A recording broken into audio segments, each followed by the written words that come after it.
So you spend a few hours submitting a mortgage request or a line of credit application from your bank, and finally you realize you got rejected because your credit score is low. Many people have experienced low credit score. However, there are some ways that can help you to increase your score as soon as possible. In this video, I'm going to share with you what a credit score is and what's the average credit score in the US and Canada, 5 key factors that determine your score, and finally I'm going to share with you my top 5 practical tips to improve your score. A credit score is a 3-digit number somewhere between 300 to 900 in Canada and 850 in the US, which shows your credit worthiness to potential lenders. Any score higher than 670 to 740 makes you more likely to qualify for any mortgages, new credit cards, and loans with lower interest rates. Credit scores are calculated based on your payment history, the length of your credit history, what percentage of your credits are you using, types of credits you're using, and new credit application, which I'll explain in detail in a few moments. Now, these principles that I'm going to share with you aren't limited to one country and can be used in Canada, in the US, or any other country with a credit score system. A high score proves that you had a responsible credit behavior history, which makes potential lenders and banks more confident when analyzing your application. Credit scores are being used in many countries like in the UK, Germany, in Mexico, China, and many more, and in each country there is a different range and average score, but principles are the same. However, the average credit score is around 650, but if you want to have a general overview of credit scores, any number under 580 considered poor credit, from 580 to 670 is a fair credit, from 670 to 740 is good, from 740 to 800 is very good, and any number above 800 is considered excellent. If you're living in Canada, there are two main credit reporting agencies, TransUnion and Equifax. These two companies create your credit report and send it to banks and other lenders. Of course, it's not just limited to lenders and banks. If you are looking for somewhere to rent, the first thing the landlord or the property manager will check is your credit score. If you're applying for a job, your employer will check your credit score as well. These reporting companies charge you a fee. For example, TransUnion offers a subscription-based service. The first month they'll charge you almost $5, and from the next month they'll charge you almost $20 every month. Equifax offers free credit report for your first 30 days, and after that free trial is over, they start charging you almost $20 every month, same as TransUnion. But the good news is there are some reporting companies like Borrowell and Credit Karma that offer free credit scores. If you get a credit report from all of these companies at once, you'll realize that you have 4 different scores, because each of these companies calculates your score differently and based on different information. So keep that in mind. These scores are all estimates. Now that you know what's a credit score, what's the average score, and how to check your credit score, for the rest of the video I'm going to share with you my top 5 practical tips and tricks to improve your credit score. So make sure you smash the like button and subscribe to my channel if you haven't already. Tip number 1, know the top 5 factors that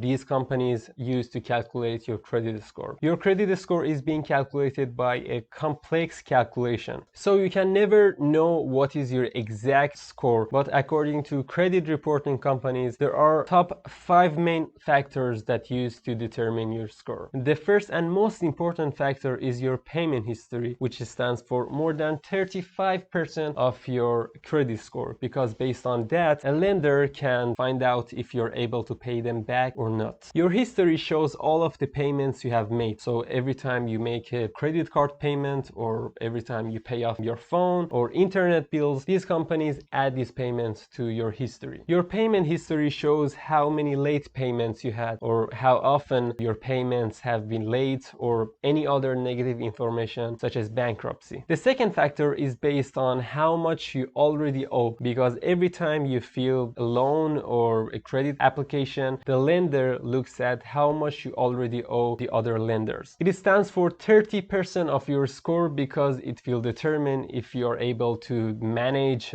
any extra payments for the additional money you borrow. I personally always suggest to use less than 30% of your available credit. If you're close to maxing out your credit cards, it shows that you are a high-risk client to the lenders. So I already recommended using less than 30% of your credit, which means if your credit has $1,000 available, keep using less than $300. If you keep using more than 60% of your credit limit, it starts affecting your credit score negatively. The third factor is the length of your credit history, which stands for 15% of your credit score, because time is important to get a true picture of how responsible you were with your credit over the past 7 years. Anything beyond 7 years won't show up in your report. So if you have just got a new credit card for your first time, your credit is not going to be very high. I remember when I got my first credit card and I checked my score, it was around 670, and over a few months with paying my bills on time and limiting my usage to 30% of my credit,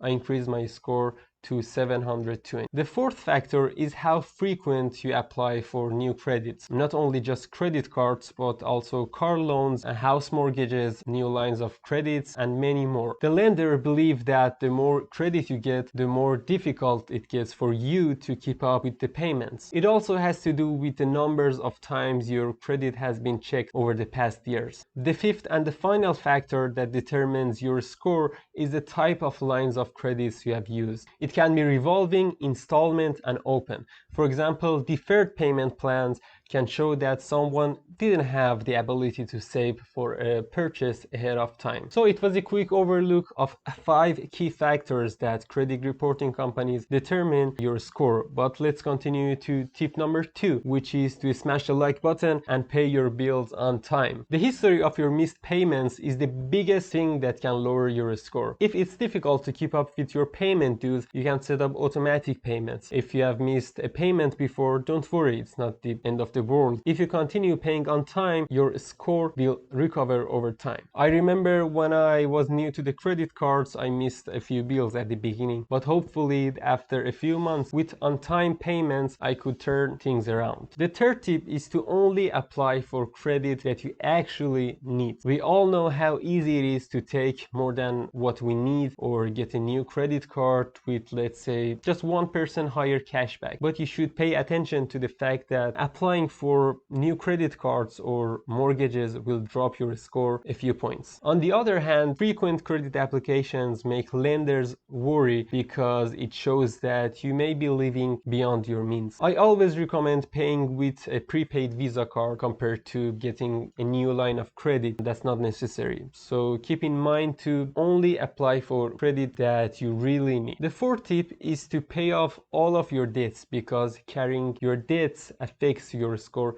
negatively. So my suggestion is to use a budgeting software. I have personally used Mint for over 4 years now, and every month I have a defined budget for my rent, food, shopping, and other expenses, which allows me to have a financial plan for the upcoming month. This way I can say if I make $3,000 a month and my living expenses are $2,500 a month, so I can use that $500 to pay off or minimize my debts every month, which will result in increasing my credit score. Tip number 5 is about building and maximizing your savings. Now, obviously, your savings won't affect your score, but the fact is that if you don't have any savings, chances are high that you start taking out credits that you don't need. And the worst part is to struggle when it's time to pay it back. So when you have your savings, there will be no need to carry a balance that you took from your credit card that will lower your score. One of the benefits of using these budgeting softwares like Mint, as I mentioned earlier, is that you can actually manage your budget, and instead of spending your income on the things that are not necessary, you can optimize your expenses and put that money into your saving accounts. So we reviewed what's a credit score, what's the average score in the US and Canada. We reviewed how to check your score for free, 5 factors that credit reporting companies use to evaluate your credit score, and top 5 tips to improve your credit. Now my question from you is, how do you deal with your credit score? Make sure you share your experience with me and others in the comment section.